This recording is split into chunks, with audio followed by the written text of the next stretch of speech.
TravelWise focuses on today's travel trouble spots. Next, your weekend outlook. And at 50 after, the tropical update.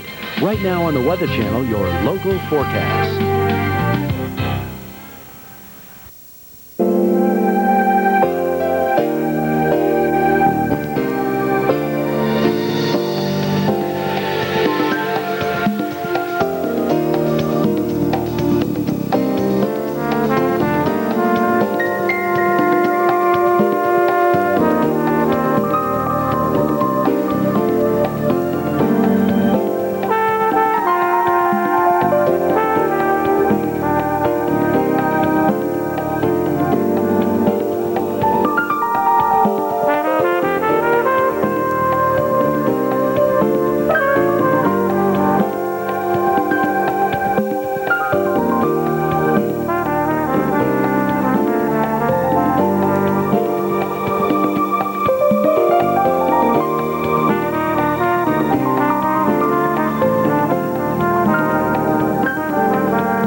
Thanks for joining us here at the Weather Channel. I'm Christina Abernathy. We'll take a look at your forecast coming up. That's going to include some heat for some folks and some stormy weather for others.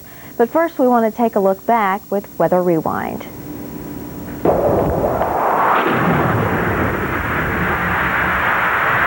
Weather Rewind, a look back at the past week's weather. An unusually strong jet stream crossed the northern half of the nation the first of the week, bringing with it cool, showery conditions. Along the Gulf Coast, it was nice in the morning and stormy in the afternoon. A very humid air mass close to the Gulf fired up these storms. And by midweek, the weather turned severe for areas of the Great Lakes region and Indiana. This same storm system moved into the northeast on Thursday, drenching areas of eastern Massachusetts. Some amazing weather conditions were caught on tape this week, like this ominous-looking sandstorm in Phoenix, Arizona, properly called a haboob. It developed when rain-cooled air rushed to the ground during afternoon thunderstorms. Air then spreads out in all directions, lifting loose dirt. In North Carolina, a bolt of lightning struck a truck on the highway. Fortunately, the driver was not hurt.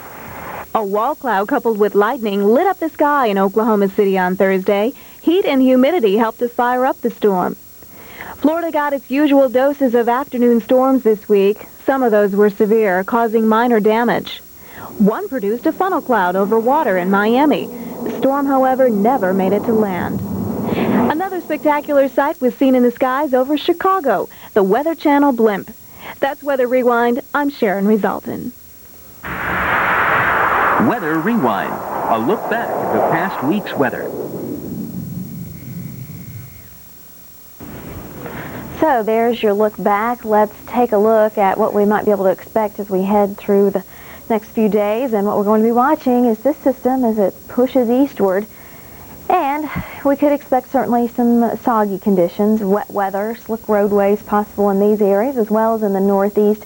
And you may even have some strong or severe storms here, as well as some windy conditions through Montana, southeastern Montana, and into Wyoming and Colorado. Well, let's take a look at some of the details of our forecast into Sunday morning, and most of the western U.S. is going to be pretty quiet as we head through the day tomorrow. Not much precipitation expected at all well into the afternoon hours. Where we are going to see rain is here. Showers and storms through the Dakotas, back into Nebraska. Also some storms through the Great Lakes region. Not much in the east. As we head through the day, however, we will see a little more activity popping up in the southeast. We've got the moisture in place. We've got the afternoon heating. We'll see showers and storms popping up, and we'll continue to see this activity going strong as well.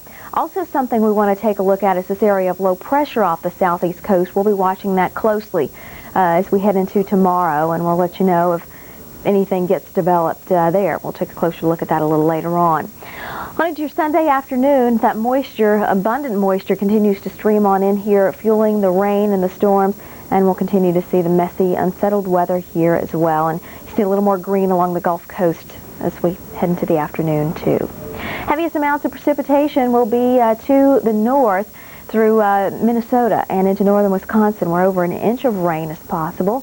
Let's take a look at those high temperatures for Sunday. The heat's on in the east, well into the 90s for many areas, a few 100s possible through Oklahoma and into Texas.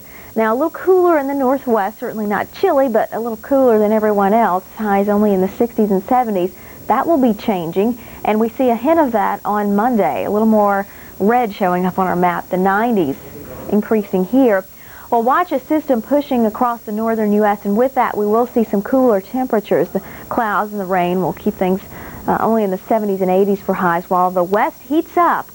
90s, 100s, 110, even 120 degree heat possible. Look out for that, and look for that heat to continue through the central U.S. And again, where you see the bright red, well into the 100s a possibility, so look out for that. Not much precipitation in the western U.S. As I mentioned, things pretty quiet, but we will watch our system, the one that's going to keep temperatures a little cooler. We'll continue to watch that push eastward, and maybe some strong storms possible for the Lakes region, maybe Michigan and then southward into Indiana for Monday. That pushing eastward for Tuesday. We will see plenty of Gulf moisture tapped into this, so showers and storms will not at all be out of the question. On into your Wednesday we go. Another system, we'll begin to look at that along the east coast, still getting wet. And finally, on into your Thursday, the southeast, northeast, the Midwest could have some unsettled weather. Well, that's your 5-day forecast. Stay tuned. Your extended travel forecast is coming up.